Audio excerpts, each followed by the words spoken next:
Acura brings back a familiar nameplate, but now this is an EV.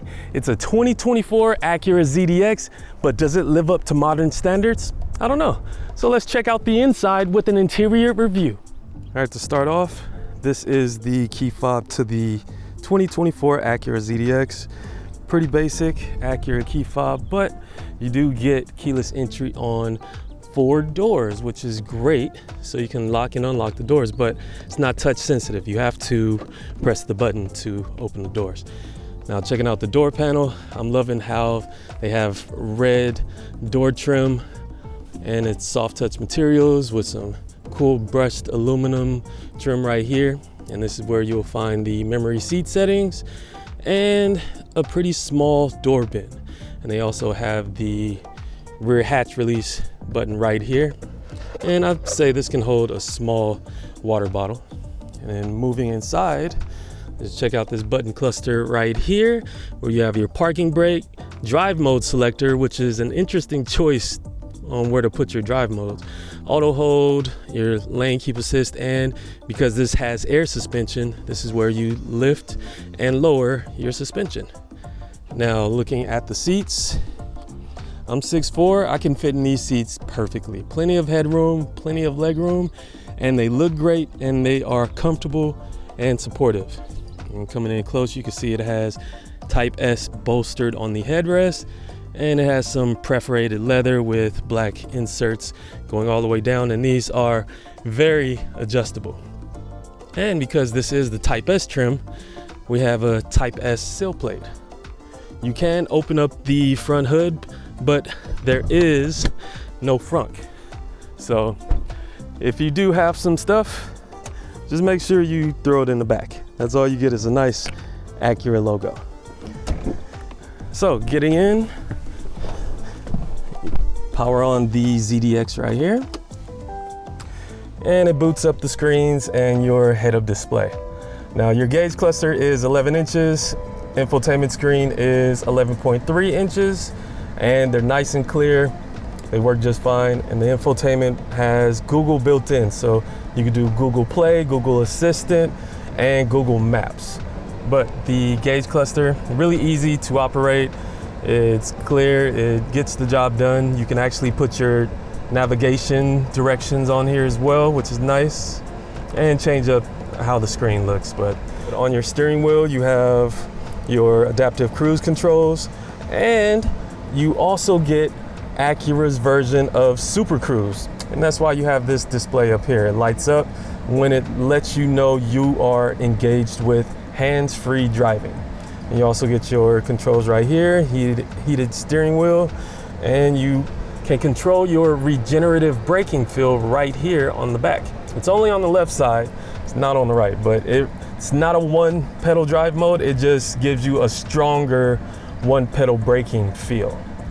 And now moving over to the infotainment screen, a lot of stuff is embedded in the screen, even the lights. So your headlights are controlled via infotainment screen. Not my favorite option, but everything else is really easy to operate, and whatever you need to get to is fairly simple to access. And you can also change up your one pedal drive mode right here as a shortcut, and you can also access your cameras in here as well. You get a top down, you can view from the front, the rear. You have physical knobs and switches for your HVAC controls, and you have 3 stages of heated and ventilated seats for your driver and passenger. And there's also a physical volume knob, which you know we love. And down here you get 2 USB-C ports, a nice pad right here, and thankfully, because the gear selector is column mounted, that opens up some space for some extra storage. So if you have a bag or anything, you could put it below right here. And you also get some pretty wide cup holders. This, it doesn't label it as a wireless phone charger, but it does show you an old school phone that kind of looks like a Nokia. And when you drop your phone in there, it does charge it wirelessly. And besides that, you get some good, decent storage in your center console. And that's nice, because you do not get any storage up top for sunglasses. There's no sunglasses compartment. Instead, you get your controls for your sunroof, and this one does not open. It only retracts the shade. And up here as well, you get a digital rear view mirror. Now moving over to the passenger side, got nice soft touch materials on the dash. Not a lot of piano black, except on the switch gears for the HVAC controls. Not a fan of that. Collects a lot of fingerprints, smudges, all that good stuff. And down here, a pretty decent glove compartment. My favorite feature over here are the passenger seat memory controls, because if you're a family and you're switching up cars, you don't want to sit in a smaller person's seating position because you're gonna bang some stuff up. That wraps up the portion for the front seats. Let's head to the back. So in the rear, like I mentioned earlier, you can just press this button to unlock. And one thing about the rear doors, I wish they opened up a little bit wider because it can be a bit tight when you're trying to fit in a child's car seat. But other than that, you do still get some red trim on the door panels, and the rear even gets sunshades, which is a nice touch when you want to block out all the haters from looking inside. And checking out the rear seats. Back here, you still get some space. I'm 6'4", I can still fit in behind myself.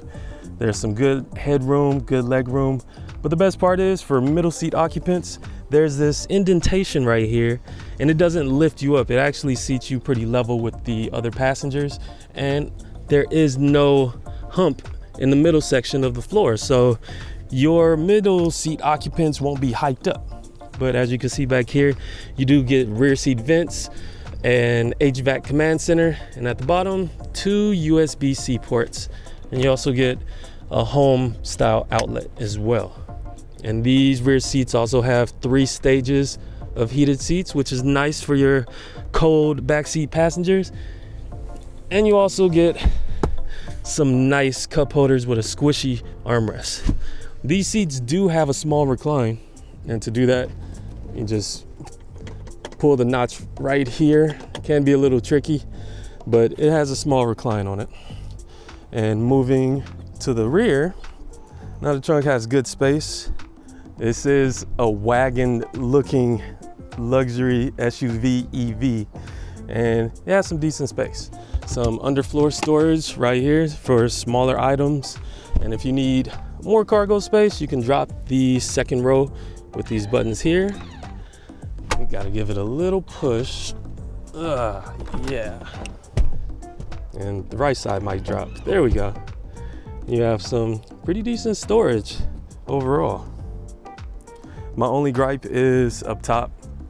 It doesn't have a close and lock combo button, just a close button. That's just fine. So this ZDX Type S has 500 horsepower and 544 pound-feet of torque. It also gets 278 miles of range. You could charge it on a DC fast charger at 190 kilowatts max. That's about 80 miles in 10 minutes. And for the Type S, that's gonna start at $73,500. And if you want summer tires, add an extra $1,000. But if you're looking to get the base Acura ZDX A spec, that's gonna cost $65,850. And regardless of if you're shopping for a luxury EV SUV, a sedan, or even a regular internal combustion engine vehicle, go on kbb.com and get a fair purchase price. Hope you guys enjoyed the interior review for the Acura ZDX Type S, and make sure you like and subscribe, and we'll see you in the next one.